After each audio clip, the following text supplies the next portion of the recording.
బాబాయ్ ఏ ఊరు? మాది నిడమానూరు. నిడమానూరు. ఏంటి అసలు మీ నియోజకవర్గం పరిస్థితి ఏంటి? ఇక్కడ రాజకీయాలు ఎట్లా ఉన్నాయి? రాజకీయాలంటే గరం గరం వేడి వేడిగా ఉంటుంది, కూలింగ్ ఏమి ఉండదు, అంతా వేడిగానే ఉంటది. ఎలక్షన్ ప్రభావమే. ఆ ఎలక్షన్ అయిన తర్వాత ఏముండదు. ఎలక్షన్ అయిన రోజులు గరం గరమే. అది ఇప్పుడు రాష్ట్రంలో అన్ని నియోజకవర్గాల కన్నా కూడా గన్నవరంలో టీడీపీ జనసేన కలిసి రెగ్యులర్ గా ఏదో ఒక మీటింగ్ పెట్టుకుంటా ఉన్నాయి. సో మరి కలిసి అందరూ కలిసే పని చేసుకుంటున్నారా, లేదంటే ఏదో తూతు మంత్రంగా జరిపేస్తున్నారా? తూతు మంత్రంగా జరిపే విషయం అయితే కాదండి, అందరూ కలిసే పని చేసుకుంటున్నాం. ఇదేంటంటే ఇప్పుడు ఈసారి అది ఎప్పటి నుంచో ఏది అయినా సరే, గత సంవత్సరం ఎప్పుడు ఎన్నికలు వచ్చినా సరే అలాగే ఉంటది. కాకపోతే మనుషులను బట్టి పార్టీ విధంగా ఎలా ఎలా ఏం చేయాలనేది మా నిర్ణయంతో మేము చేస్తూ ఉంటాం. అంటే ఇప్పుడు తెలుగుదేశం సింబల్ మీద గెలిచినదనేమో వైసీపీలోకి వెళ్ళారు, వైసీపీ సింబల్ మీద పోటీ చేసిన టీడీపీలోకి వచ్చారు. సో జనసేన ఆల్రెడీ ముందు నుంచి ఇక్కడ ప్రభావం ఉంది కాబట్టి ఈసారి ఎట్లా ఉంటది వీళ్ళ ముగ్గురి? అలా ఏముండదండి. యార్లగడ్డ వెంకట్రావు గారు ఆయన నిర్ణయం ఆయన తీసుకున్నాడు. వంశీ గారు వెళ్ళిపోయిన అతనితో ఇంకా అనవసరంగా మాటలు కూడా వేస్ట్ అండి. ఆయన చాలా మందిని అలా ఆయన ఉండగా ఒక ఫస్ట్ 5 సంవత్సరాల్లో బాగా చేశాడు, రెండోసారి గెలిపించుకున్నాం. తర్వాత ఆయన ఎవరో బయటగా ఓట్లు వేసి గెలిపించుకున్నట్టుగా బయటకు వెళ్ళిపోవడం జరిగింది. ఎవరికి చెప్పాడు, ఎవరికి చెప్పాల్సిన అవసరం ఆయనకి ఉందో లేదో కూడా లేదు. దాంతో వన్ సైడ్ డిసైడ్ అయిపోయింది. ఎర్ల వెంకటరావు గారు గెలిపించుకుంటున్నాం, వంశీ గారి మట్టికి లేదు.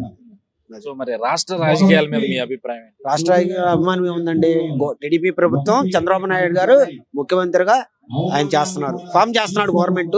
దానికి జనసేన పవన్ కళ్యాణ్ గారే ఉన్నాయి. ఆయన మద్దతుతో మేమందరం కూడా పవన్ కళ్యాణ్ గారికి వెంకటరావు గారిని గెలిపించుకొని గన్నవరం నియోజకవర్గంలో ఒక మెంబర్గా మేము చేయబోతున్నాం. ఎందుకు అంత బలంగా ఎలా చెప్పగలుగుతున్నారు? ఇంత బలంగా ఎందుకనంటే రాజకీయాలు అనేది 5 సంవత్సరాలకు 5 సంవత్సరాలు మనుషులు మారుతారు కానీ రాజకీయాలు మారు. మీ అభిప్రాయం మీకు ఉంటుంది, నా అభిప్రాయం నాకు ఉంటుంది. నా అభిప్రాయం మీ అభిప్రాయం నేను తీసుకోవాలంటే తీసుకోలేను, నా అభిప్రాయం మీరు తీసుకోవాలంటే తీసుకోలేరు. అలా వాటర్నాడి వంశీ గారి చేతులారా చేసుకున్న పనికి యార్లగడ్డ వెంకట్రావు గారికి బాగా మెజార్టీ ఉంది. జగన్మోహన్ రెడ్డి గారిని మాట్లాడాలంటే ఇప్పుడు మాట్లాడలేము. ఆయనంతా వన్ సైడ్ నాది నా ఇష్టం అంటే నాది నా ఇష్టం అని నేను ఇప్పుడు చెప్పలేను కదా. ఆయన అంటే ఇప్పుడు ఏంటంటే నేను మాట్లాడి నాకేం అవ్వదు, తీసుకెళ్ళలేడు, వేయలేడు, 100 మాట్లాడతా. జగన్మోహన్ రెడ్డి గారి నుంచి దశ ఏం అడగొద్దు. రాష్ట్రంలో చాలా మంది నష్టపోయారండి, చాలా మంది నష్టపోయాం. ట్యాక్సీలు కట్టామని, ఇల్లు ఉండయని, అవి ఉండయని 90 రూపాయల క్వార్టర్ తీసుకెళ్లి 240 రూపాయలు చేసి పిచ్చి పిచ్చి మందులు అమ్మించి మేము హాస్పిటల్ పాలే 2 నెలలు 3 నెలలు ట్రీట్మెంట్లు చేయించుకొని ఆరోగ్యశ్రీకి వెళ్తే ఆరోగ్యశ్రీ పని చేయక 10 రోజులు ఉండాల్సిందే 20 రోజులు పెట్టేసి చాలా భయంకరంగా చేశాడండి.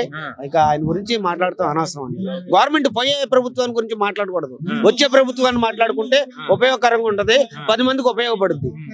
అంటే ఇప్పుడు ఈ 4.5-5 ఏళ్ళ జరిగిన తప్పులన్నీ పూడ్చగలరంటారా వచ్చే ప్రభుత్వం? గ్యారంటీగా పూరుస్తారండి, గ్యారంటీగా పూరుస్తారు. పొరపోతే ఎక్కడండి రాజధాని అంటే ఎవరైనా ఏం చెప్తారండి? రాజధాని ఏది? పోలవరం ఏది? రాజధాని ఏది? పోలవరం ఏది? పిల్లల చదువుకున్న వాళ్ళు ఏం చేస్తారు? చదువుకున్న వాళ్ళు వాళ్ళ దగ్గర తీసుకొని మేము తినాలా? వాళ్ళు ఇష్టం వచ్చినట్టు వాళ్ళు చేశారు. రాజధాని ఏదని చెప్పడానికి ఎవరు చెప్తారు చెప్పండి? కొన్ని జగన్ చెప్పండి రాజధాని ఏదో చెప్పండి, లైవ్ లోనే ఉన్నాను. 3 రాజధానులు ఎవరికండి? 3 రాజధానులు ఎవరికి కావాలి? ఆ రోజు నువ్వు చెప్పలేదు కదా, నువ్వు వచ్చావు కాదు, నువ్వు వచ్చినప్పుడు నువ్వేమన్నావు? నువ్వు సపోర్ట్ ఇచ్చావు కదా, నువ్వు సపోర్ట్ ఇచ్చావనే కదా ఇవాళ 3 రాజధానులు అనమాట. ఆ రోజు చెప్పినట్టు ఆ రోజు తెలిసేది, అది కరెక్ట్ కాదండి. ఒకదానికే ఇది లేనప్పుడు 3 దానిలో ఏం పెడతావండి? నీ ఇష్టారంగా నీకుంది, చేసుకున్నావు. ఇక ఒకసారి అని అడగదు, ఒకసారితోనని మేమేం చేయలేదు. వచ్చేదాన్ని నిలబెట్టుకోవడమే మా ప్రయత్నం. 2 నెలలు కాకపోతే 2 రోజులు అవ్వచ్చండి, 2 రోజులు అవ్వచ్చు, 2 వారాలు అవ్వచ్చు. అది ఎవరు చెప్తాం? అది ఆయన చేసుకున్న గొయ్యలోనే ఆయన దిగాడు, దాన్ని ఎవరికేం చేయలేరు. ఇప్పుడు నేను మాట్లాడితే కేసు పెడతారు, లోపలేస్తారు, నన్ను తీసుకెళ్తారు, నేను కోర్టుకి వెళ్తా. ఆయన కోర్టుకి వెళ్ళాడు కదా, మరి కోడికత్తి సీన్ లాగానే ఉంటది.